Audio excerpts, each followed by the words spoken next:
We can start with our next topic in the business studies, techniques of scientific management. F.W. Tyler contributed certain techniques to scientific management. ചില സങ്കേതങ്ങൾ management കാര്യങ്ങൾ ശാസ്ത്രീയമായി നടപ്പിലാക്കുന്നതിന് ചില സങ്കേതങ്ങൾ അദ്ദേഹം കോൺട്രിബ്യൂട്ട് ചെയ്തിട്ടുണ്ട്. ഏതൊക്കെയാണ് ഈ ടെക്നിക്കുകൾ എന്ന് നമുക്ക് നോക്കാം. ആദ്യത്തേത് functional foremanship. It is a technique for supervising the activities at factory level. Supervising the activities of workers at factory level. സ്ഥാപനത്തിലെ തൊഴിലാളികളുടെ പ്രവർത്തനങ്ങളെ നിരീക്ഷിക്കുന്നതിന് വേണ്ടിയുള്ള പ്രത്യേക സംവിധാനമാണ് ഫങ്ഷണൽ ഫോർമാൻഷിപ്പ്. ഇതനുസരിച്ച് ഫാക്ടറിയിലെ ഒരു ജീവനക്കാരനെ 8 സൂപ്പർവൈസർമാർ നിരീക്ഷിക്കും. അതായത് സ്ഥാപനത്തിലെ ഓരോ തൊഴിലാളിയും ചെയ്യുന്ന ജോലിയുടെ ഓരോ ഭാഗങ്ങൾ ഓരോരുത്തർ എന്ന രീതിയിൽ 8 പേരാൽ നിരീക്ഷിക്കപ്പെടും. ഇതാണ് ഫങ്ഷണൽ ഫോർമാൻഷിപ്പ് എന്നതുകൊണ്ട് മീൻ ചെയ്യുന്നത്. അതിനുവേണ്ടി ടൈലർ പറഞ്ഞത് സൂപ്പർവിഷൻ എന്ന ജോലിയെ ഒരു സ്ഥാപനത്തിലെ ഫാക്ടറി മാനേജറുടെ അണ്ടറിൽ 2 ഡിപ്പാർട്ട്മെൻറ്റുകളാക്കിയിട്ട് ഡിവൈഡ് ചെയ്യണം. 4 പേരെ ഒരു ഡിപ്പാർട്ട്മെൻറ്റിലും 4 പേരെ മറ്റൊരു ഡിപ്പാർട്ട്മെൻറ്റിലും. അദ്ദേഹം ഈ ഫാക്ടറി മാനേജറുടെ അണ്ടറിൽ 2 കാറ്റഗറി ആയിട്ട് 2 ഡിപ്പാർട്ട്മെൻറ്റുകളായിട്ട് ഫോം ചെയ്തു. ഒരു ഡിപ്പാർട്ട്മെൻറ്റിന് പ്ലാനിംഗ് ഡിപ്പാർട്ട്മെൻറ്റ് എന്നും മറ്റൊരു ഡിപ്പാർട്ട്മെൻറ്റിന് പ്രൊഡക്ഷൻ ഡിപ്പാർട്ട്മെൻറ്റ് എന്നും ആണ് പേര് നൽകിയത്. ഇതിൽ പ്ലാനിംഗ് ഡിപ്പാർട്ട്മെൻറ്റിൽ 4 പേര്, പ്രൊഡക്ഷൻ ഡിപ്പാർട്ട്മെൻറ്റിൽ 4 പേര്. സ്ഥാപനത്തിലെ വർക്കേഴ്സിൻ്റെ അവർ ചെയ്യുന്ന ജോലിയുടെ ഓരോ എലമെൻറ്റും ഇതിൽ ഓരോരുത്തരാൽ നിരീക്ഷിക്കപ്പെടും. ഇത് സ്ഥാപനത്തിൻ്റെ എഫിഷ്യൻസി കൂടുതൽ മെച്ചപ്പെടുത്താൻ നല്ലതാണ് എന്ന് അദ്ദേഹം പറയുകയുണ്ടായി. This technique of separation of planning and execution function at shop level, at shop floor level or at factory level. ഫാക്ടറിയിൽ സ്പെഷ്യലൈസേഷൻ കൊണ്ടുവരിക, വൈദഗ്ധ്യവൽക്കരണം കൊണ്ടുവരിക എന്ന ഉദ്ദേശം വെച്ചുകൊണ്ട് ടൈലർ സജസ്റ്റ് ചെയ്ത ഒരു ടെക്നിക്കാണ് ഫങ്ഷണൽ ഫോർമാൻഷിപ്പ്.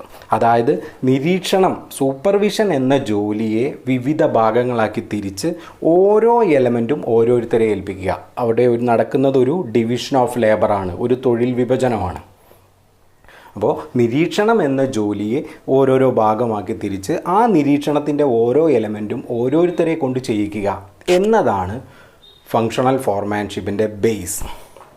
അപ്പോൾ under functional foremanship separating the planning and execution department, ആ മൊത്തം വർക്കിനെ ആസൂത്രണ ഡിപ്പാർട്ട്മെൻറ്റ് എന്നും എക്സിക്യൂഷൻ അത് നടപ്പിലാക്കുന്ന അല്ലെങ്കിൽ പ്രൊഡക്ഷൻ ഡിപ്പാർട്ട്മെൻറ്റ് എന്നും 2 ആക്കി തിരിക്കുന്നു.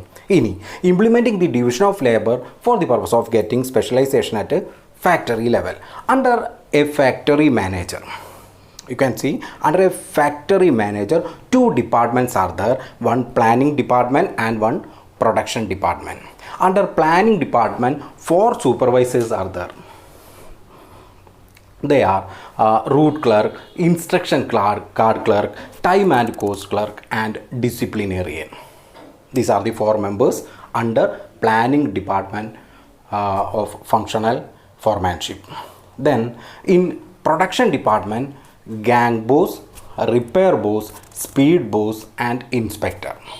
ഇങ്ങനെ 8 പേരാണ് വർക്കേഴ്സിൻ്റെ വർക്കുകളെ സൂപ്പർവൈസ് ചെയ്യുന്നത്. ഇവർ ഓരോരുത്തരുടെയും ജോലി ഡിഫറൻ്റ് ആണ്. അതായത് ഫോർ എക്സാമ്പിൾ ഇപ്പോൾ നമ്മൾ റൂട്ട് ക്ലർക്കിൻ്റെ ജോബ് എന്താണെന്ന് നോക്കാം. റൂട്ട് ക്ലർക്കിൻ്റെ ജോലി എന്ന് പറയുന്നത് determining the sequence of completion of A work.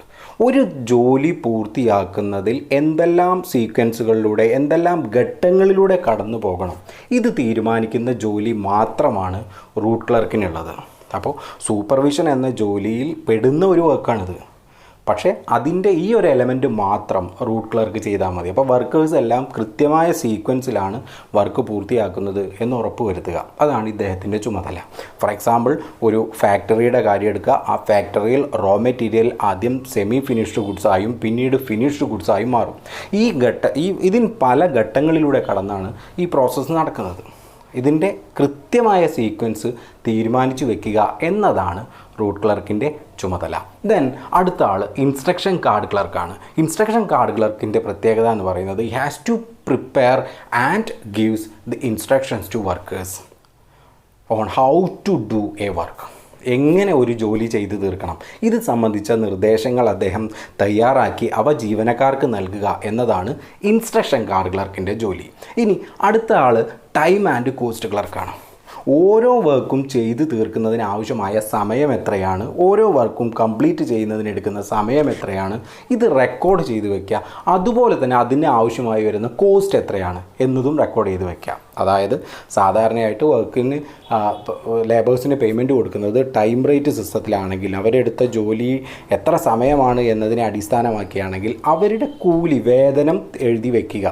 അപ്പോൾ ഒരു വർക്ക് കംപ്ലീറ്റ് ചെയ്യാൻ എടുക്കുന്ന സമയം എത്രയാണ്, അതിന് വരുന്ന ചിലവ് എത്രയാണ്, ഇത്രയും കാര്യങ്ങൾ തീരുമാനിച്ചു വെക്കലാണ് ടൈം ആൻഡ് കോസ്റ്റ് ക്ലർക്കിൻ്റെ ജോലി. Then next one disciplinarian. Planning ഡിപ്പാർട്ട്മെൻറ്റിൽ വരുന്ന അവസാനത്തെ ആളാണ് ഡിസിപ്ലിനേറിയൻ. അദ്ദേഹത്തിൻ്റെ ജോലി എന്ന് പറയുന്നത് ഓർഗനൈസേഷനകത്ത് കൃത്യമായ രീതിയിൽ ഡിസിപ്ലിൻ മെയിൻറ്റെയിൻ ചെയ്യപ്പെട്ടിട്ടുണ്ട് എന്നുറപ്പ് വരുത്തുക, അച്ചടക്കം പാലിക്കപ്പെട്ടിട്ടുണ്ട് എന്ന് ഉറപ്പ് വരുത്തുക. ഇങ്ങനെ 4 ജോലിയാണ് പ്ലാനിംഗ് ഡിപ്പാർട്ട്മെൻറ്റിൽ വരുന്ന ആളുകൾ ചെയ്യേണ്ടത്. അതേസമയം എക്സിക്യൂഷൻ ഡിപ്പാർട്ട്മെൻറ്റ് അഥവാ പ്രൊഡക്ഷൻ ഡിപ്പാർട്ട്മെൻറ്റിലേക്ക് വന്നാൽ അവിടെ ഗാങ് ബോസിൻ്റെ ജോലി എന്ന് പറയുന്നത് he has to arrange the machines and tools. വർക്കേഴ്സിന് ഓരോ ദിവസവും ചെയ്തു തീർക്കാൻ, അവരുടെ വർക്ക് പൂർത്തിയാക്കാൻ ആവശ്യമായ യന്ത്രങ്ങളും ഉപകരണങ്ങളും ഒക്കെ അറേഞ്ച് ചെയ്ത് വെക്കുക, അവർക്ക് കൃത്യ സ്ഥലത്ത് തന്നെ തയ്യാറായിട്ടുണ്ട് എന്ന് ഉറപ്പ് വരുത്തുക എന്നതാണ് ഗാങ് ബോസിൻ്റെ ജോലി. മറ്റൊരാൾ സ്പീഡ് ബോസിൻ്റെ ജോലി സ്ഥാപനത്തിലെ വർക്കേഴ്സ് എല്ലാം കൃത്യമായ വേഗത്തിൽ വർക്ക് ചെയ്യുന്നുണ്ട്, മീൻസ് ആരും സ്ലോ ആയിട്ടല്ല വർക്ക് ചെയ്യുന്നത്. അതുപോലെ തന്നെ മെഷീൻസും കൃത്യമായ ആഡിക്വേറ്റായ സ്പീഡിൽ തന്നെയാണ് എല്ലാവരും വർക്ക് ചെയ്യുന്നത് എന്നുറപ്പ് വരുത്തുക എന്നതാണ് സ്പീഡ് ബോസിൻ്റെ ചുമതല. ദെൻ മറ്റൊരാൾ റിപ്പയർ ബോസിൻ്റെ ചുമതല മെയിൻ്റനൻസ് ഓഫ് മെഷീൻസ് ആണ്. യന്ത്രങ്ങൾക്ക് എന്തെങ്കിലും കേടുപാടുകളോ റിപ്പയറിങ്ങുകളൊക്കെ വന്നിട്ടുണ്ടെങ്കിൽ അത് തീർത്ത് വർക്കിംഗ് കണ്ടീഷനിലാക്കി മാറ്റുക എന്നുള്ളതാണ്. ദെൻ ലാസ്റ്റ് ആൾ ഇൻസ്പെക്ടറാണ്. ഇൻസ്പെക്ടറുടെ പ്രത്യേകത he has to check the overall quality of the output. Produce ചെയ്യപ്പെടുന്ന ഫിനിഷ്ഡ് പ്രോഡക്റ്റ് കൃത്യമായ ഗുണമേന്മയോട് കൂടിയതാണ് എന്നുറപ്പ് വരുത്തുക എന്നതാണ് അദ്ദേഹത്തിൻ്റെ ചുമതല. അപ്പോൾ he has to make an overall supervision of the work. ഇങ്ങനെ 8 പേരാണ് സൂപ്പർവിഷൻ എന്ന ജോലി ഫങ്ഷണൽ ഫോർമാൻഷിപ്പിൽ ചെയ്തു തീർക്കുന്നത്. അതുകൊണ്ട് നമുക്ക് പറയാം ഫങ്ഷണൽ ഫോർമാൻഷിപ്പ് എന്തിനു വേണ്ടിയുള്ളതാണ്? ഫാക്ടറി ലെവലിൽ സൂപ്പർവിഷൻ എന്ന ജോലിയിൽ സ്പെഷ്യലൈസേഷൻ കൊണ്ടുവരിക എന്നതാണ് ഇതിൻ്റെ ഉദ്ദേശം. ഇവരോരോരുത്തരും 8 മേഖലയിലെ സ്പെഷ്യലിസ്റ്റുകളാണ്. ഓരോരുത്തരും ചെയ്യുന്നത് ഓരോരോ ജോലികളാണ്. ടൈലർ സജസ്റ്റ് ചെയ്ത ആദ്യത്തെ ടെക്നിക്ക് ഇതാണ്. അദ്ദേഹത്തിൻ്റെ പ്രധാന കോൺസെൻട്രേഷൻ ഫാക്ടറിയിലായിരുന്നു, പ്രൊഡക്ഷൻ നടക്കുന്ന സ്ഥലത്തായിരുന്നു. നമുക്കറിയാം maximum production instead of restricted production അല്ലെങ്കിൽ റെസ്ട്രിക്റ്റഡ് ഔട്ട്പുട്ട്, ഇതായിരുന്നു അദ്ദേഹത്തിൻ്റെ മോട്ടോ. അതിനു വേണ്ടി അദ്ദേഹം ചെയ്ത പല കാര്യങ്ങളെക്കുറിച്ചാണ് നമ്മളിവിടെ പഠിക്കുന്നത്. അതിൽ മിക്കവാറും കാര്യങ്ങളെല്ലാം ഫാക്ടറിയെ കോൺസെൻട്രേറ്റ് ചെയ്തുകൊണ്ടുള്ളതാണ്. അതിലെ പ്രധാനപ്പെട്ട ഒന്നാണ് ഫങ്ഷണൽ ഫോർമാൻഷിപ്പ് എന്ന് പറയുന്നത്. അപ്പോൾ ഫങ്ഷണൽ ഫോർമാൻഷിപ്പ് ഫാക്ടറി ലെവലിൽ സ്പെഷ്യലൈസേഷൻ നടപ്പിലാക്കുന്നതിന് വേണ്ടി ടൈലർ സജസ്റ്റ് ചെയ്ത ടെക്നിക്കാണ്. ഇനി നമുക്ക് അടുത്ത ടെക്നിക്കുകളിലേക്ക് പോവാം. Standardisation and simplification. 2 ടേമുകളാണ് ഇതിനകത്ത് നമുക്ക് പഠിക്കാനുള്ളത്. സ്റ്റാൻഡേർഡൈസേഷൻ നിലവാരവൽക്കരണവും അതുപോലെ തന്നെ സിംപ്ലിഫിക്കേഷൻ ലാളിത്യവൽക്കരണവും. എന്താണ് സ്റ്റാൻഡേർഡൈസേഷൻ എന്ന് നോക്കാം. Standardisation means setting up of standard in every aspects of business. സ്ഥാപനത്തിലെ എല്ലാ ഘടകങ്ങൾക്കും ഒരു നിലവാരം നിശ്ചയിക്കുക, ഒരു മാനദണ്ഡം നിശ്ചയിക്കുക എന്നതാണ് സ്റ്റാൻഡേർഡ് കൊണ്ട് മീൻ ചെയ്യുന്നത്. അതായത് these standards are actually the bench mark. ഒരു സ്ഥാപനത്തിൽ ഓരോ കാര്യങ്ങൾക്കും ഓരോ ആസ്പെക്റ്റിനും ഒരു നിലവാരം ഉണ്ടായിരിക്കണം. ആ നിലവാരം അനുസരിച്ചായിരിക്കണം പ്രവർത്തിക്കേണ്ടത്. അതായത് പ്രോസസ്സുകൾക്ക്, സ്ഥാപനത്തിലുള്ള ഓരോ പ്രോസസ്സിനും, that means setting up of standard for each and every process. Then ഈ raw material, then time, then product, then machinery, then methods, working condition etcetera. ഇങ്ങനെ സ്ഥാപനത്തിലെ ഓരോ എലമെൻറ്റിനും ഒരു മാനദണ്ഡം നിശ്ചയിക്കുക. അതായത് ഇപ്പം നമ്മൾ പറഞ്ഞു പ്രൊഡക്ഷൻ പ്രോസസ്സ്. സ്ഥാപനത്തിനകത്ത് വിവിധ പ്രൊഡക്ഷൻ പ്രോസസ്സുകൾ നമുക്ക് ഫോളോ ചെയ്യാം. ഒരു റോ മെറ്റീരിയലിനെ നമുക്ക് ഫിനിഷ്ഡ് പ്രോഡക്റ്റാക്കി മാറ്റണം. ഇപ്പോൾ നമുക്കതിന് വേണ്ടി മെഷീൻ ബേസ്ഡ് ആയ ഒരു ടെക്നോളജി ഉപയോഗിക്കാം. ഫുള്ളി മെഷീൻ ബേസ്ഡ് ആയ ടെക്നോളജി, യന്ത്രങ്ങൾ മാത്രമുള്ള സാങ്കേതികവിദ്യ ഉപയോഗിക്കാം. നമുക്ക് മാൻ ബേസ്ഡ് ആയ ടെക്നോളജി വേണമെങ്കിൽ ഉപയോഗിക്കാം. നമുക്ക് വേണമെങ്കിൽ കോമ്പിനേഷൻ മെഷീൻസും ഉണ്ട്, അതുപോലെ ആളുകളുണ്ട്. ഇങ്ങനത്തെ ഒരു ടെക്നോളജി യൂസ് ചെയ്യാം. അപ്പോൾ ഇതിൽ ഏത് ടെക്നോളജി വേണം എന്നുള്ളത് നമ്മളാണ് തീരുമാനിക്കുക. എന്തായാലും ആ തീരുമാനിച്ച സാങ്കേതിക വിദ്യ അതൊരു നിലവാരമുള്ളതായിരിക്കണം, സ്റ്റാൻഡേർഡൈസ്ഡ് ആയിരിക്കണം. അതനുസരിച്ചായിരിക്കണം പിന്നീട് അങ്ങോട്ട് തുടർന്ന് പോകേണ്ടത്. ദെൻ നമ്മുടെ ഔട്ട്പുട്ട്, നമ്മൾ ഉപയോഗിക്കുന്ന മെറ്റീരിയൽ, നമുക്ക് പ്രൊഡക്ഷന് വേണ്ടി പല റോ മെറ്റീരിയലുകൾ ഉപയോഗിക്കാം. പക്ഷേ നമ്മൾ ഉപയോഗിക്കുന്ന റോ മെറ്റീരിയൽ ഒരു നിശ്ചിത മാനദണ്ഡം അനുസരിച്ചുള്ളത് തന്നെ ആയിരിക്കണം. എല്ലാ ബാച്ചിലും എല്ലാ തവണ നമ്മൾ പ്രൊഡക്ഷൻ നടത്തുമ്പോഴും അതേ മാനദണ്ഡത്തോടു കൂടിയ, അതേ സ്റ്റാൻഡേർഡോട് കൂടിയ റോ മെറ്റീരിയൽ വേണം നമ്മൾ ഉപയോഗപ്പെടുത്താൻ. ദെൻ അതുപോലെ തന്നെ സമയം, ഒരു വർക്ക് പൂർത്തിയാക്കുന്നതിന് അല്ലെങ്കിൽ ഒരു യൂണിറ്റ് പ്രൊഡ്യൂസ് ചെയ്യുന്നതിന് ഒരു നിശ്ചിത സമയം അത് നമ്മൾ മുൻകൂട്ടി ഡിറ്റർമിൻ ചെയ്ത് വെക്കണം. ആ ഡിറ്റർമിൻ ചെയ്ത സമയത്തിൻ്റെ ഉള്ളിൽ അത് പൂർത്തിയാക്കണം. അപ്പോൾ ഇത്തരത്തിൽ സ്ഥാപനത്തിൽ എന്തെല്ലാം എലമെൻറ്റുകളുണ്ടോ, അത് പ്രൊഡക്ഷൻ പ്രോസസ്സ് ആകട്ടെ, ഔട്ട്പുട്ടിൻ്റെ ക്വാളിറ്റി ആകട്ടെ, ക്വാണ്ടിറ്റി ആകട്ടെ, ടൈം ആകട്ടെ, എല്ലാ കാര്യങ്ങൾക്കും ഒരു മുൻകൂട്ടി ഒരു മാനദണ്ഡം നിശ്ചയിക്കുക. ആ മാനദണ്ഡം അനുസരിച്ച് മാത്രം പ്രൊഡക്ഷൻ നടത്തുക. നമ്മൾ മുൻകൂട്ടി തീരുമാനിച്ച സമയം എത്രയായിരുന്നോ ആ സമയത്തിൻ്റെ ഉള്ളിൽ മാത്രം പ്രൊഡക്ഷൻ പൂർത്തിയാക്കുക. അതുപോലെ നമ്മൾ മുൻകൂട്ടി തീരുമാനിച്ചിരുന്ന ക്വാളിറ്റി എന്തായിരുന്നോ ആ ക്വാളിറ്റി അനുസരിച്ചുള്ള ഔട്ട്പുട്ട് നമുക്ക് ലഭ്യമാക്കുക. ഇത്തരത്തിൽ ഒരു സ്റ്റാൻഡേർഡ് മുൻകൂട്ടി നിശ്ചയിക്കുന്നതിന് setting up of a standard in advance is known as standardisation, നിലവാരവൽക്കരണം എന്നതാണ് അതുകൊണ്ട് ഉദ്ദേശിക്കുന്നത്. ദെൻ അടുത്ത ടേമാണ് അതിനകത്ത് വരുന്ന സിംപ്ലിഫിക്കേഷൻ, ലാളിത്യവൽക്കരണം. ടൈലർ പറഞ്ഞത് ഒരു ഓർഗനൈസേഷനകത്ത് ധാരാളം വെറൈറ്റീസ് ഉണ്ടാകുമ്പോൾ ചിലവ് കൂടും എന്നതാണ്. പ്രൊഡക്ടിവിറ്റി അത് ദോഷകരമായി ബാധിക്കും. അദ്ദേഹം പറഞ്ഞത് അനാവശ്യമായ സൈസുകൾ, അനാവശ്യമായ ഡയമെൻഷൻസ് അല്ലെങ്കിൽ ഡൈവേഴ്സിറ്റി ഇതൊക്കെ ഒഴിവാക്കണം എന്നാണ് പറഞ്ഞത്. ഒരുപാട് വൈവിധ്യങ്ങൾ ഒരു സ്ഥാപനത്തിൽ വേണ്ട. ഔട്ട്പുട്ടുമായി ബന്ധപ്പെട്ട് ധാരാളം വൈവിധ്യങ്ങൾ ഒരു സ്ഥാപനത്തിൽ വേണ്ട എന്നതാണ് അദ്ദേഹത്തിൻ്റെ അഭിപ്രായം. ഒരു പ്രൊഡക്റ്റുകൾക്ക് ധാരാളം വെറൈറ്റീസ് അത് ആവശ്യമില്ല എന്ന് അദ്ദേഹം പറഞ്ഞു. അത്തരത്തിൽ ധാരാളം വെറൈറ്റീസിലേക്ക് പോവുകയാണെങ്കിൽ അവിടെ വേസ്റ്റ് കൂടാനും, ഇൻവെൻട്രി ലെവൽ കൂടാനും, സ്റ്റോറേജ് കോസ്റ്റ് കൂടാനും, അതിലൂടെ കൂടുതൽ പ്രൊഡക്ഷൻ കോസ്റ്റ് ഉണ്ടാകാനും ഒക്കെ കാരണമാകും എന്ന് അദ്ദേഹം പറഞ്ഞു. അപ്പോൾ അതുകൊണ്ട് പ്രൊഡക്ഷൻ കോസ്റ്റ് കൂടുന്ന യൂണിറ്റ്, ആ ഒരു വെറൈറ്റി ഏതാണോ അത് എലിമിനേറ്റ് ചെയ്യണം എന്ന് അദ്ദേഹം പറഞ്ഞു. അപ്പോൾ സിംപ്ലിഫിക്കേഷൻ, ലാളിത്യവൽക്കരണം എന്നതുകൊണ്ട് മീൻ ചെയ്യുന്നത് തന്നെ ഈ എലിമിനേഷനാണ്, ഈ ഒഴിവാക്കലാണ്. അതായത് എലിമിനേഷൻ ഓഫ് സൂപ്പർഫ്ലോ സൈസസ്, വലിയ ഭീമാകാരമായ സൈസുകളിലുള്ള പ്രോഡക്റ്റുകൾ അവ ഒഴിവാക്കുക. കൂടുതൽ സെയിൽ ആ ഒരു സൈസിന് നടക്കുന്നില്ല എങ്കിൽ നമുക്ക് അത് ഒഴിവാക്കുക. ദെൻ അതേപോലെ തന്നെ വെറൈറ്റീസ് ആൻഡ് ഡയമെൻഷൻസ്. അപ്പോൾ വൈവിധ്യങ്ങളെ കൂടുതൽ ആശ്രയിക്കാതെ നമ്മൾ കുറച്ച് തരത്തിൽ കോൺസെൻട്രേറ്റ് ചെയ്ത് അതിൽ കൂടുതൽ പ്രൊഡക്ഷൻ ഔട്ട്പുട്ട് പ്രൊഡ്യൂസ് ചെയ്യുക എന്നതാണ് അദ്ദേഹം പറഞ്ഞത്. ദെൻ അതുപോലെ തന്നെ its main aim is to eliminate unnecessary diversity of products and thereby reducing the cost. അപ്പം ചിലവ് കുറയ്ക്കുന്നതിന് വേണ്ടി ഈ അനാവശ്യമായ ഡൈവേഴ്സിറ്റി, വൈവിധ്യങ്ങളെ ഒഴിവാക്കി ചിലവ് പരമാവധി കുറച്ച് സ്ഥാപനത്തിന് നേട്ടമുണ്ടാക്കണം എന്നാണ് ടൈലർ പറഞ്ഞത്. അപ്പോൾ ഇതായിരുന്നു രണ്ടാമത്തെ അദ്ദേഹത്തിൻ്റെ ടെക്നിക്ക്. അപ്പോൾ രണ്ടാമത്തെ ടെക്നിക്കിനകത്ത് രണ്ട് കാര്യങ്ങളാണുള്ളത്. ഒന്ന് സ്റ്റാൻഡേർഡൈസേഷനാണ്.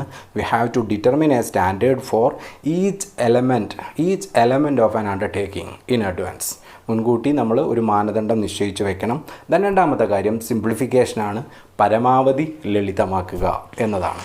ഇനി നമുക്ക് അടുത്ത ടെക്നിക്കിലേക്ക് പോവാം. Method study. സയൻറ്റിഫിക് മാനേജ്മെൻറ്റ് എന്താണെന്ന് ചോദിച്ചാൽ നമുക്കറിയാം, ഏറ്റവും സിമ്പിളായിട്ട് പറഞ്ഞാൽ it is the application of science in management field. ഈ സയൻസ്, ശാസ്ത്രീയത മാനേജ്മെൻറ്റ് രംഗത്ത് നടപ്പിലാക്കുന്നതിന് നമ്മളൊരു സയൻറ്റിഫിക് വർക്ക് സ്റ്റഡി നടത്തണം. ശാസ്ത്രീയമായ രീതിയിൽ ജോലിയെക്കുറിച്ച് പഠിക്കണം. എന്താണ് ഈ സയൻറ്റിഫിക് വർക്ക് സ്റ്റഡി? ശാസ്ത്രീയമായി നമുക്ക് എങ്ങനെ ഒരു ജോലിയെക്കുറിച്ച് പഠിക്കാം? സയൻറ്റിഫിക് വർക്ക് സ്റ്റഡി നടത്തുന്നതിന് ഒരു വർക്കിൻ്റെ വിവിധ എലമെൻറ്റുകളെക്കുറിച്ച് ഡീറ്റെയിലായി അനലിറ്റിക്കലായി നമ്മൾ പഠിക്കുന്നതിനെ പറയുന്നതാണ് സയൻറ്റിഫിക് വർക്ക് സ്റ്റഡി. അപ്പോൾ അങ്ങനെ നമ്മൾ ശാസ്ത്രീയമായ പഠനം നടത്തുമ്പോൾ നമ്മൾ പ്രധാനമായും 4 തരത്തിൽപ്പെട്ട കാര്യങ്ങൾ അതിൽ പരിഗണിക്കണം. അതിലൊന്നാണ് മെത്തേഡ് സ്റ്റഡി. ബാക്കി 3 എന്താണെന്ന് നമുക്ക് വഴിയേ പറയാം. അപ്പോൾ ആദ്യം നമ്മൾ ചെയ്യേണ്ട ഒരു കാര്യം മെത്തേഡ് സ്റ്റഡി നടത്തുക എന്നതാണ്. ടൈലർ പറഞ്ഞ മറ്റൊരു ടെക്നിക്ക് മെത്തേഡ് സ്റ്റഡി നടത്തുക, രീതി പഠനം. എന്താണ് ഈ രീതി പഠനം? It is to find out the best way of doing a job. അദ്ദേഹം പറഞ്ഞത് ഓരോ ജോലി ചെയ്യാനും ഒരു ബെസ്റ്റ് മെത്തേഡുണ്ട് എന്നതാണ്. അത് കണ്ടെത്തണം. ഏറ്റവും ചിലവ് കുറഞ്ഞ രീതിയിൽ ഒരു ജോബ് കംപ്ലീറ്റ് ചെയ്യുന്നതിന് ഒരു വഴിയുണ്ട്. ആ വഴി നമ്മൾ കണ്ടെത്തണം. So method study is to find out the best method or best way of doing a job. It is helpful for the handling, transporting and storage of raw material and finished goods. നമ്മൾ അസംസ്കൃത വസ്തു കൊണ്ടുവരുന്നതിലാവട്ടെ, അത് store ചെയ്ത് വെക്കുന്നതിലാവട്ടെ, അതിൻ്റെ മൂവ്മെൻറ്റ്സിലാവട്ടെ, finished product keep ചെയ്യുന്നതിലാവട്ടെ, അതിലെല്ലാം ഏറ്റവും ഗുണകരമായ ഒരു മെത്തേഡ്, ഒരു രീതി ഉണ്ടാകും. അത് നമ്മൾ കണ്ടെത്തേണ്ടതുണ്ട് എന്ന് അദ്ദേഹം പറഞ്ഞു. It maximising the efficiency in the use of factors of production. ഇത്തരത്തിൽ നമ്മൾ ഇത് ഓരോന്നും സൂക്ഷിച്ചു വെച്ച് കഴിഞ്ഞാൽ, അല്ലെങ്കിൽ കൃത്യമായ രീതിയിൽ നമ്മൾ ഈ best way of doing a job കണ്ടെത്തി കഴിഞ്ഞാൽ, it is helpful for improving the efficiency of an organisation. Then Taylor advised a particular concept known as assembly line.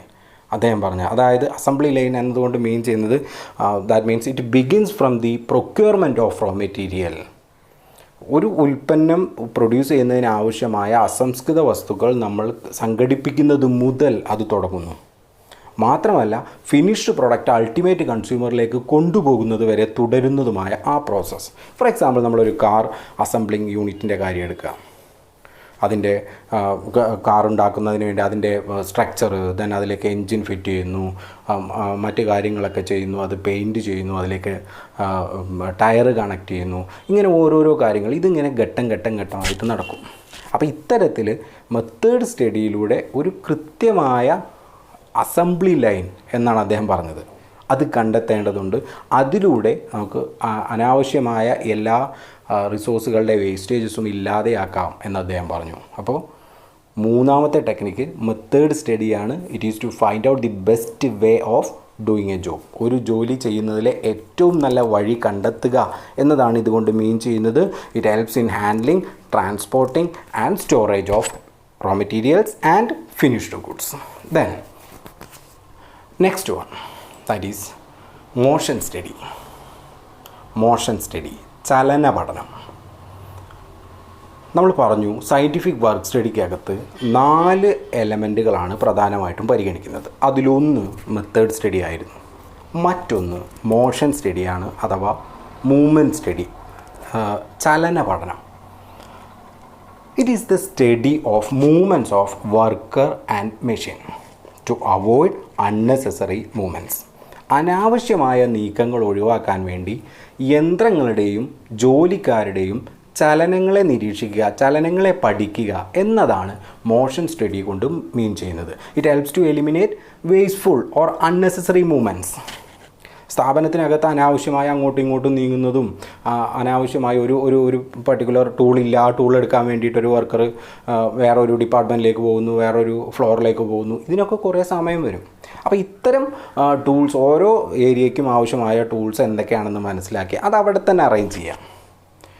Then അതുപോലെ തന്നെ യന്ത്രങ്ങളിലും ഇതുപോലെയുള്ള അനാവശ്യമായ ചലനങ്ങളുണ്ടാകാം. അത് ഒഴിവാക്കിക്കൊണ്ട് കൃത്യമായ രീതിയിൽ ഇവയെല്ലാം അറേഞ്ച് ചെയ്ത് വെക്കുക, ഇതിൻ്റെയൊക്കെ ചലനങ്ങളെക്കുറിച്ച് മനസ്സിലാക്കുക എന്നതാണ് മൂവ്മെൻറ്റ് സ്റ്റഡി കൊണ്ട് മീൻ ചെയ്യുന്നത്. ഇതിലൂടെയും നമുക്ക് ബെസ്റ്റ് മെത്തേഡ് കണ്ടെത്താൻ പറ്റും.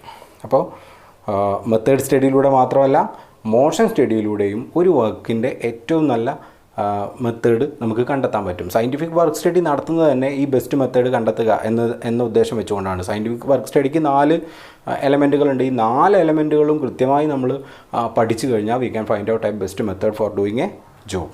ദെൻ അപ്പോൾ നോക്കുക, മോഷൻ സ്റ്റഡി എന്നതുകൊണ്ട് മീൻ ചെയ്യുന്നത് it is the study of movements of workers and machines. It helps to avoid wasteful or unnecessary movements. അനാവശ്യമായ നീക്കങ്ങളെ നമുക്ക് ഇല്ലാതെയാക്കുന്നതിന് ഇത് സഹായിക്കുന്നു. മാത്രമല്ല it helps to find out the best method of doing a job. അതായത് it helps to find out different types of movements in an organisation. ഒരു സ്ഥാപനത്തിനകത്ത് വിവിധ തരത്തിൽപ്പെട്ട മൂവ്മെൻറ്റ്സ് ഉണ്ടാവാം. Some of the movements are considered as productive movements. Some of them are considered as unproductive movements. Some of them are incidental movements. അപ്പോൾ ഇങ്ങനെ പലതരത്തിൽപ്പെട്ട movements ഉണ്ട്. ഇതിൽ ഓരോന്നും കണ്ടെത്തി ഇതിലേതാണോ പ്രൊഡക്റ്റീവ് മൂവ്മെൻറ്റ്, ഏതാണ് അൺപ്രൊഡക്റ്റീവ് മൂവ്മെൻറ്റ്, അല്ലെങ്കിൽ ഏതാണ് അതിനനുബന്ധമായിട്ട് വരുന്ന മറ്റു മൂവ്മെൻറ്റ്സ്, ഇത്തരം ഓരോ മൂവ്മെൻറ്റ്സിനെയും കണ്ടെത്തുന്നതിനും ഇതിൽ അൺപ്രൊഡക്റ്റീവായ മൂവ്മെൻറ്റ്സൊക്കെ നമുക്ക് ഒഴിവാക്കുന്നതിനും സഹായിക്കുന്നതാണ് മോഷൻ സ്റ്റഡി എന്നത്. അപ്പോൾ ടൈലറുടെ മറ്റൊരു ടെക്നിക്കാണ് മോഷൻ സ്റ്റഡി. ദെൻ നമുക്കിനി അടുത്ത ടെക്നിക്കിലേക്ക് പോകാം, ടൈം സ്റ്റഡി, സമയപഠനം. Fixing a standard for each job, standard time for each job. ഓരോ ജോലിക്കും ഒരു നിശ്ചിത സമയം നമ്മൾ നേരത്തെ പറഞ്ഞു. Determining a time required for the completion of each part of a job. ഒരു ജോലിയുടെ ഓരോ ഭാഗവും ചെയ്തു തീർക്കാൻ ആവശ്യമായ സമയം എത്രയാണ്, ആ സമയത്തിൻ്റെ ഒരു മാനദണ്ഡം നിശ്ചയിച്ച് വയ്ക്കാം. ഓരോ ജോലിയും ആ നിശ്ചയിച്ച സമയത്തിൻ്റെ ഉള്ളിൽ പൂർത്തിയായിരിക്കണം. അതിനുവേണ്ടിയാണ് that means fixing a standard time for each job. Then this time study helps to find out the number of workers required for each job. അല്ലേ, നമുക്ക് ഒരു ജോലി ചെയ്തു തീർക്കാൻ എത്ര സമയം വേണമെന്ന് മനസ്സിലാക്കി കഴിഞ്ഞാൽ നമുക്ക് കിട്ടിയ മൊത്തം വർക്ക് കംപ്ലീറ്റ് ചെയ്യാൻ എത്ര ജീവനക്കാർ വേണ്ടി വരും, എത്ര സമയം അതിനെടുക്കും, ആ സമയത്തിൻ്റെ ഉള്ളിൽ അത് പൂർത്തിയാക്കാൻ എത്ര വർക്കേഴ്സ് വേണ്ടി വരുമെന്ന് നമുക്ക് കണ്ടെത്താൻ പറ്റും. ഓരോന്നിനും ആവശ്യമായി വരുന്ന, ഓരോ വർക്കും കംപ്ലീറ്റ് ചെയ്യാൻ ആവശ്യമായി വരുന്ന ചിലവ് എത്രയാണെന്ന് നമുക്ക് മനസ്സിലാക്കാൻ പറ്റും. അപ്പോൾ അതുകൊണ്ട് തന്നെ നമുക്ക് പറയാം time study helps to find out the number of workers required to be employed. Then അതേപോലെ തന്നെ എക്സ്പെൻസസ്, എത്ര കോസ്റ്റ് വരും, എത്ര ലേബർ കോസ്റ്റ് വരും, അതുപോലെ തന്നെ അതുമായി ബന്ധപ്പെട്ട എത്രത്തോളം ഇൻസെൻറ്റീവുകൾ നമ്മൾ കൊടുക്കേണ്ട, ആനുകൂല്യങ്ങൾ ജീവനക്കാർക്ക് കൊടുക്കേണ്ടതുണ്ട്. ഇതെല്ലാം മനസ്സിലാക്കാൻ നമ്മളെ ടൈം സ്റ്റഡി സഹായിക്കും. അപ്പോൾ എന്താണ് time study? It is the process of fixing a standard for each part of a job. ഒരു ജോലിയുടെ ഓരോ ഭാഗത്തിനും ഒരു നിശ്ചിത ഒരു ജോലിയുടെ ഓരോ ഭാഗവും ചെയ്തു തീർക്കുന്നതിനാവശ്യമായ സമയം എത്രയാണ് എന്ന് മുൻകൂട്ടി തീരുമാനിക്കുക. ആ സമയത്തിനൊരു മാനദണ്ഡം നിശ്ചയിച്ച് വയ്ക്കുക, ഒരു സ്റ്റാൻഡേർഡ് നിശ്ചയിച്ച് വയ്ക്കുക. ഒരു പാർട്ട് റോ മെറ്റീരിയലിനെ സെമി ഫിനിഷ്ഡ് ഗുഡ്സ് ആക്കി മാറ്റാൻ 2 മണിക്കൂർ വേണം. അപ്പോൾ അതാണ് അതിൻ്റെ സ്റ്റാൻഡേർഡ് ടൈം. ആ സമയത്തിൻ്റെ ഉള്ളിൽ ആ വർക്ക് കംപ്ലീറ്റ് ആവണം. ദെൻ ഈ സെമി ഫിനിഷ്ഡ് ഗുഡ്സിനെ ഫിനിഷ്ഡ് ഗുഡ്സ് ആക്കി മാറ്റാൻ 3 മണിക്കൂർ വേണം. അപ്പോൾ അതാണ് അതിൻ്റെ സ്റ്റാൻഡേർഡ് ടൈം. അപ്പോൾ ഈ മുൻകൂട്ടി സമയം മനസ്സിലാക്കി ഓരോ വർക്കും ഓരോ എലമെൻറ്റും കംപ്ലീറ്റ് ചെയ്യുന്നതിന് എത്ര സമയം വേണ്ടി വരും എന്ന് മുൻകൂട്ടി തീരുമാനിച്ച് വയ്ക്കുന്നതിനെയാണ് ടൈം സ്റ്റഡി എന്ന് പറയാം. അപ്പോൾ സയൻറ്റിഫിക് വർക്ക് സ്റ്റഡിക്കകത്ത് 4 എലമെൻറ്റുകളാണുള്ളത്. നമ്മൾ മെത്തേഡ് സ്റ്റഡിയെക്കുറിച്ച് പറഞ്ഞു, മോഷൻ സ്റ്റഡിയെക്കുറിച്ച് പറഞ്ഞു, ടൈം സ്റ്റഡിയെക്കുറിച്ച് പറഞ്ഞു. Then next one, that is fatigue study. Fatigue, ക്ഷീണം, അതാണ് ഫാറ്റീഗ്.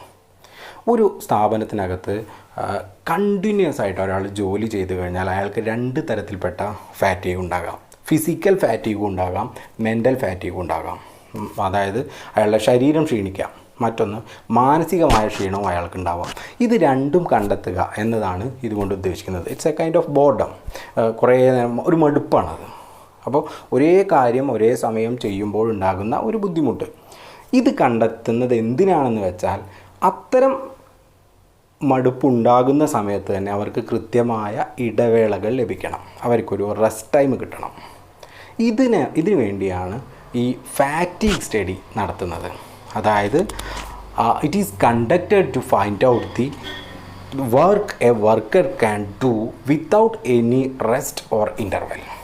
യാതൊരു ഇടവേളകളും കൂടാതെ, യാതൊരു വിശ്രമവുമില്ലാതെ ഒരു ജോലിക്കാരന് എത്ര സമയം വരെ ജോലി ചെയ്യാം എന്ന് മനസ്സിലാക്കുകയാണ് ഫാറ്റീഗ് സ്റ്റഡി കൊണ്ട് ഉദ്ദേശിക്കുന്നത്. നോക്കുക, the maximum work a worker can do without any rest or interval. പ്രത്യേക വിശ്രമമോ ഇടവേളകളോ ഒന്നും കൂടാതെ ഒരു വർക്കർക്ക് എത്രത്തോളം വർക്ക് ചെയ്യാൻ പറ്റും എന്ന് മനസ്സിലാക്കുക. അത് കണ്ടെത്തിക്കഴിഞ്ഞാൽ ആ നിശ്ചിത സമയം നമ്മൾ മനസ്സിലാക്കി, അത് കഴിഞ്ഞാൽ അവർക്കൊരു റെസ്റ്റ് അല്ലെങ്കിൽ അവർക്കൊരു ഇൻ്റർവെല് പ്രൊവൈഡ് ചെയ്യാം. ഇത് അവരുടെ പ്രൊഡക്ടിവിറ്റി കൂടുതൽ മെച്ചപ്പെടുത്തുമെന്ന് ടൈലർ പറഞ്ഞു. അപ്പോൾ ഫാറ്റീഗ് സ്റ്റഡി അഥവാ ക്ഷീണ പഠനം എന്ന് പറയുന്നത് കൃത്യമായ ഇടവേളകൾ നൽകുന്നതിന് വേണ്ടിയാണ്.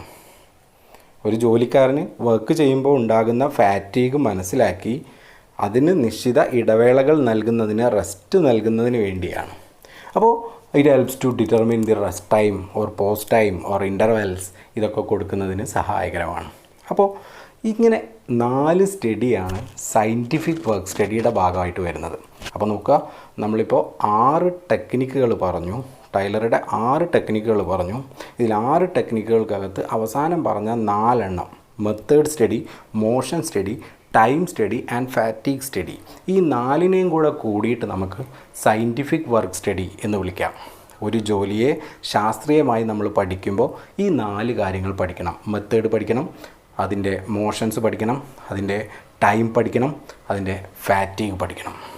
Okay, so we can say that scientific work study is equal to method study plus motion study plus time study plus fatigue study. ഇനി നമുക്ക് ഒരു ടെക്നിക്കും കൂടെ, അതായത് differential piece wage system. FW ടൈലറുടെ വളരെ പ്രസിദ്ധമായ ഒരു കോൺട്രിബ്യൂഷനാണ് ഈ ഡിഫറൻഷ്യൽ പീസ് റേറ്റ് സിസ്റ്റം അല്ലെങ്കിൽ ഡിഫറൻഷ്യൽ പീസ് വേജ് സിസ്റ്റം എന്നൊക്കെ പറയുന്നത്. ഇത് എന്തിനു വേണ്ടിയുള്ളതാണ്? This is a wage payment system and it is for identifying the efficient and inefficient work. സ്ഥാപനത്തിനകത്തെ എഫിഷ്യൻ്റായ വർക്കേഴ്സ് ആരൊക്കെയാണ്, ഇൻഎഫിഷ്യൻ്റായ വർക്കേഴ്സ് ആരൊക്കെയാണ്, ഇവരെ കണ്ടെത്തുക എന്നതാണ് ഈ ഡിഫറൻഷ്യൽ പീസ് വേജ് സിസ്റ്റത്തിൻ്റെ പ്രത്യേകത. ഈ suggested 2 wage rate system, 1 higher rate and 1 lower rate. സ്ഥാപനത്തിനകത്ത് 2 വേജ് റേറ്റ് സിസ്റ്റം വേണമെന്ന് അദ്ദേഹം പറഞ്ഞു. 2 കൂലി നിരക്ക്, ഒരു ഉയർന്ന നിരക്കും ഒരു താഴ്ന്ന നിരക്കും. കൂടുതൽ നന്നായി ജോലി ചെയ്യുന്ന ആൾക്ക് നമുക്ക് അയാളെ എഫിഷ്യൻറ്റ് വർക്കർ എന്ന് വിളിക്കാം. എഫിഷ്യൻറ്റ് വർക്കർക്ക് ഉയർന്ന നിരക്കിൽ പേയ്മെൻറ്റ് കൊടുക്കണമെന്നും, കുറഞ്ഞ ജോലി ചെയ്യുന്ന ആൾക്ക് ഇൻഎഫിഷ്യൻ്റായ വർക്കർക്ക് കുറഞ്ഞ നിരക്കിൽ പേയ്മെൻറ്റ് കൊടുക്കണമെന്നും അദ്ദേഹം സജസ്റ്റ് ചെയ്തു. സ്വാഭാവികമായിട്ടും അവർ പ്രൊഡ്യൂസ് ചെയ്യുന്ന യൂണിറ്റിനാണ് പണം നൽകുന്നത് എങ്കിൽ, ഫോർ എക്സാമ്പിൾ ഒരാൾക്ക് ഒരു യൂണിറ്റ് പ്രൊഡ്യൂസ് ചെയ്താൽ 10 രൂപയാണ് കിട്ടുന്നത്. അയാൾ ഒരു ദിവസം 10 യൂണിറ്റ് പ്രൊഡ്യൂസ് ചെയ്താൽ അയാൾക്ക് 100 രൂപ കിട്ടും. അയാൾ 12 യൂണിറ്റ് പ്രൊഡ്യൂസ് ചെയ്താൽ 120 രൂപ കിട്ടും. ഇത് സാധാരണ രീതിയാണ്, സാധാരണ കാര്യമാണ്. ഇതിൽ നിരക്ക് വ്യത്യാസമില്ല. ഓരോരുത്തർക്കും ഒരു യൂണിറ്റ് പ്രൊഡ്യൂസ് ചെയ്താൽ 10 രൂപ, 12 യൂണിറ്റ് പ്രൊഡ്യൂസ് ചെയ്താൽ 12 യൂണിറ്റിൻ്റെ നിരക്ക്, 12 യൂണിറ്റിന് 10 രൂപ വെച്ച് 120 രൂപ കിട്ടും. അതല്ല 10 യൂണിറ്റാണ് പ്രൊഡ്യൂസ് ചെയ്യുന്നതെങ്കിൽ 10 × 10 100 റുപ്പീസ് കിട്ടും. പക്ഷേ ടൈലർ പറഞ്ഞത് ഇതല്ല. എഫിഷ്യൻ്റായ വർക്കറെ സംബന്ധിച്ച് അയാൾക്ക് കൂടുതൽ പേയ്മെൻറ്റ്, കൂടുതൽ റേറ്റ് കൊടുക്കണം, ഉയർന്ന റേറ്റ് കൊടുക്കണം. കുറഞ്ഞ അതായത് ഇൻഎഫിഷ്യൻ്റായ വർക്കറെ സംബന്ധിച്ച് അയാൾക്ക് നിരക്ക് തന്നെ താഴ്ത്തണം എന്നാണ് അദ്ദേഹം പറഞ്ഞത്. അതിനുവേണ്ടി സ്ഥാപനത്തിനകത്ത് 2 റേറ്റ് ഫിക്സ് ചെയ്യണം, 1 higher rate and 1 lower rate എന്നാണ് അദ്ദേഹം പറഞ്ഞത്. അതായത് this dual wage rates are fixed to differentiate efficient and inefficient worker. Wages are paid according to their productivity. അവരുടെ ക്ഷമതയ്ക്കനുസരിച്ചാണ് അവർക്ക് കൂലി നിശ്ചയിക്കുന്നത്, അവർക്ക് വേതനം നിശ്ചയിക്കുന്നത്. Standard or above standard worker will get higher rate of wage. Standard or above standard work. അപ്പോൾ ഒരു സ്റ്റാൻഡേർഡ് വർക്ക്, ഒരു ദിവസത്തെ ഫെയർ ഡേയ്സ് വർക്ക്, അങ്ങനെയാണ് അതിനെ പറയുന്നത്. ഫെയർ ഡേയ്സ് വർക്ക്, ന്യായമായ ഒരു ദിവസത്തെ ജോലി. ഒരു ദിവസം ഒരു സാധാരണ വർക്കർക്ക് എത്രത്തോളം ജോലി ചെയ്യാൻ പറ്റും, ഇതാണ്. That means the work that an average worker can do in A day is known as fair days work. ആ ഫെയർ ഡേയ്സ് വർക്ക് നിശ്ചയിക്കുക. ഒരു ദിവസം ഒരാൾക്ക് 10 യൂണിറ്റ് വരെ പ്രൊഡ്യൂസ് ചെയ്യാൻ പറ്റും എന്നുണ്ടെങ്കിൽ അതാണ് ഫെയർ ഡേയ്സ് വർക്ക്. അപ്പോൾ ഈ 10 യൂണിറ്റ് വരെ പ്രൊഡ്യൂസ് ചെയ്യുന്ന ആൾക്ക് ആ ഫെയർ ഡേയ്സ് വർക്ക് അതിനെ സ്റ്റാൻഡേർഡായിട്ട് വെക്കുന്നു. ചിലർ 12 യൂണിറ്റ് പ്രൊഡ്യൂസ് ചെയ്യും. അപ്പോൾ അവർ ഫെയർ ഡേയ്സ് വർക്കിന് മുകളിലാണ്, സ്റ്റാൻഡേർഡിന് മുകളിൽ പ്രൊഡ്യൂസ് ചെയ്യുന്നു. ചിലർക്ക് ഒരു ദിവസം 8 യൂണിറ്റേ പ്രൊഡ്യൂസ് ചെയ്യാൻ പറ്റുന്നുള്ളൂ, അവർ സ്റ്റാൻഡേർഡിന് താഴെയാണ്, ഇൻഎഫിഷ്യൻറ്റ് വർക്കറാണ്. അപ്പോൾ പറഞ്ഞു വരുന്നത് ഫെയർ ഡേയ്സ് വർക്ക് കണ്ടെത്തുക. സ്റ്റാൻഡേർഡ് വർക്ക്, ഒരു ദിവസം ഒരാൾക്ക് ചെയ്യാൻ പറ്റുന്ന ഒരു സ്റ്റാൻഡേർഡ് വർക്ക് എത്രയുണ്ട് എന്ന് മുൻകൂട്ടി കണ്ടെത്തുക. ദെൻ അതേപോലെ തന്നെ ബിലോ സ്റ്റാൻഡേർഡ്, അതിന് താഴെയുള്ളതിനെല്ലാം ലോവർ റേറ്റും നൽകുക. ഇതാണ് അദ്ദേഹം സജസ്റ്റ് ചെയ്തത്. On the base of scientific work study we can easily find out these standard of work. അപ്പോൾ ഒരു ദിവസത്തെ ഫെയർഡേയ്സ് വർക്ക് എന്താണെന്ന് കണ്ടെത്താൻ നമുക്ക് സയൻറ്റിഫിക് വർക്ക് സ്റ്റഡി ഉപയോഗിക്കാം. നമ്മൾ തൊട്ട് മുമ്പ് പറഞ്ഞ ആ 4 പഠനങ്ങളിലൂടെ നമുക്ക് ഫെയർഡേയ്സ് വർക്ക് ഒരു ദിവസം ഒരാൾക്ക് എത്ര യൂണിറ്റ് വരെ പ്രൊഡ്യൂസ് ചെയ്യാൻ പറ്റും എന്ന് കണ്ടെത്താം. നമുക്കിതൊരു എക്സാമ്പിൾ സഹിതം ഒന്ന് നോക്കാം. അതായത് standard output per worker per day is 10 units. ഒരു ഓർഗനൈസേഷനിൽ എന്തെങ്കിലും ഒരു വസ്തു, അത് ഒരു സാധാരണ ഫെയർഡേയ്സ് വർക്ക് എന്ന് പറയുന്നത് 10 യൂണിറ്റാണ്. 10 യൂണിറ്റ് വരെ ഒരു ദിവസം ഒരു സാധാരണ വർക്കർക്ക് പ്രൊഡ്യൂസ് ചെയ്യാൻ പറ്റും. അപ്പോൾ സ്ഥാപനം നിശ്ചയിച്ചിരിക്കുന്ന സ്റ്റാൻഡേർഡ് വർക്ക് പെർ ഡേ എന്ന് പറയുന്നത് 10 യൂണിറ്റ്സ് ആണ്. ദെൻ സ്ഥാപനം 2 റേറ്റ് ഫിക്സ് ചെയ്തു. ഒരു റേറ്റ് ₹50 പെർ യൂണിറ്റിന് 50 രൂപ എന്ന നിരക്കിൽ, മറ്റൊന്ന് യൂണിറ്റിന് 40 രൂപ എന്ന നിരക്കിൽ ₹40 പെർ യൂണിറ്റ്. ഇങ്ങനെ 2. അപ്പോൾ അതിനകത്ത് ₹40 എന്ന് പറയുന്നത് ലോവർ റേറ്റും ₹50 എന്ന് പറയുന്നത് ഹയർ റേറ്റുമാണ്. ഇനി നമുക്കിവിടെ 2 വർക്കേഴ്സിൻ്റെ കാര്യം എടുക്കാം. അപ്പോൾ എ എന്ന് പറയുന്ന ഒരു എഫിഷ്യൻറ്റ് വർക്കറും ബി എന്ന് പറയുന്ന ഒരു ഇൻഎഫിഷ്യൻറ്റ് വർക്കറും. എ എന്ന് പറയുന്ന എഫിഷ്യൻറ്റ് വർക്കർ 11 യൂണിറ്റ്സ് പ്രൊഡ്യൂസ് ചെയ്തു.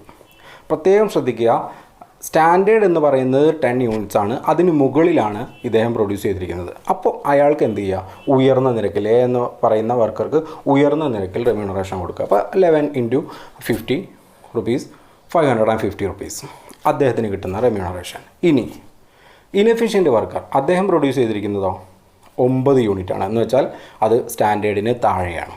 അപ്പോൾ സ്റ്റാൻഡേർഡിന് താഴെ ആയതുകൊണ്ട് തന്നെ അദ്ദേഹത്തിന് കുറഞ്ഞ നിരക്ക് 9 × 40, അതായത് 360 യൂണിറ്റ്സ്, 360 rupees. ഇതാണ് അദ്ദേഹത്തിന് കിട്ടുന്ന വേജ് എന്ന് പറയുന്നത്. ഇപ്പോൾ ഇവിടെ നോക്കുക, 2 വർക്കറും തമ്മിലുള്ള പ്രൊഡക്ഷനിലെ ഡിഫറൻസ് എന്ന് പറയുന്നത് വെറും 2 യൂണിറ്റിൻ്റേതാണ്. പക്ഷേ ഈ 2 യൂണിറ്റിന് അവരുടെ റെമ്യൂണറേഷനിൽ വരുന്ന വ്യത്യാസം എന്ന് പറയുന്നത് 190 rupeesൻ്റേതാണ്. അപ്പോൾ സ്വാഭാവികമായിട്ടും ഇതിലെ ബി എന്ന് പറയുന്ന വർക്കർ കൂടുതൽ എഫിഷ്യൻ്റായി സ്റ്റാൻഡേർഡ് യൂണിറ്റ് പ്രൊഡ്യൂസ് ചെയ്യാൻ വേണ്ടി ശ്രമിച്ചുകൊണ്ടിരിക്കും. ഇത് സ്ഥാപനത്തിൻ്റെ പ്രൊഡക്ടിവിറ്റി കൂട്ടും. അപ്പോൾ ഇതാണ് അദ്ദേഹം പറഞ്ഞത്. ഇനി നോക്കുക, ഇവിടെ വേറൊരു വർക്കറും കൂടെ ഉണ്ടെന്ന് വിചാരിക്കുക. സി എന്ന് പറയുന്ന മറ്റൊരു വർക്കറും കൂടെ ഉണ്ട്. അദ്ദേഹം പ്രൊഡ്യൂസ് ചെയ്തത് 10 യൂണിറ്റാണ്. 10 യൂണിറ്റ് എന്ന് പറഞ്ഞാൽ നമ്മുടെ സ്റ്റാൻഡേർഡ് നിരക്കാണ്. സ്റ്റാൻഡേർഡോ അതിന് മുകളിലോ ലഭിച്ചാൽ ഉയർന്ന നിരക്ക് കൊടുക്കണം. അതാണ് ടൈലർ പറഞ്ഞത്. അപ്പോൾ 10 യൂണിറ്റ് പ്രൊഡ്യൂസ് ചെയ്യുന്ന ആൾക്ക് ഉയർന്ന നിരക്ക്, അതായത് നമ്മളിവിടെ പറഞ്ഞത് പ്രകാരമാണെങ്കിൽ 50 രൂപ വെച്ചാണ് അദ്ദേഹത്തിന് കൊടുക്കേണ്ടത്. അപ്പോൾ ഇതാണ് ഡിഫറൻഷ്യൽ പീസ് വേജ് സിസ്റ്റം എന്ന മെത്തേഡ്. അപ്പോൾ ഡിഫറൻഷ്യൽ പീസ് വേജ് സിസ്റ്റം പ്രകാരം 2 വേജ് പേയ്മെൻറ്റ്സ് ഉണ്ട്. ഡ്യുവൽ വേജ് പേയ്മെൻറ്റ് മെത്തേഡാണിത്. ഒരു ഹയർ റേറ്റും ഒരു ലോവർ റേറ്റും. ഹയർ റേറ്റ് കൊടുക്കുന്നത് എഫിഷ്യൻറ്റ് വർക്കർക്കും ലോവർ റേറ്റ് കൊടുക്കുന്നത് ഇൻഎഫിഷ്യൻറ്റ് വർക്കർക്കുമാണ്. That means if a worker doing the work at standard or above standard, you will get higher rate. Meanwhile, if its performance is below standard, you will get only lower rate. That is the another technique of scientific management. So these are the 7 techniques of scientific management. Scientific management എന്ന പേരിൽ Taylor management രംഗത്തേക്ക് contribute ചെയ്ത ടെക്നിക്കുകളാണിവ. ഇതോടുകൂടിയിട്ട് scientific മാനേജ്മെൻറ്റിൽ ടൈലറുടെ contribution കഴിഞ്ഞു. ഇനി നമുക്ക് ഈ ചാപ്റ്ററിൻ്റെ അടുത്ത പാർട്ട് ഹെൻറി ഫയോളിൻ്റെ കോൺട്രിബ്യൂഷൻസ് ആണ്. അത് നമുക്ക് അടുത്ത ക്ലാസ്സിൽ നോക്കാം. Thank you.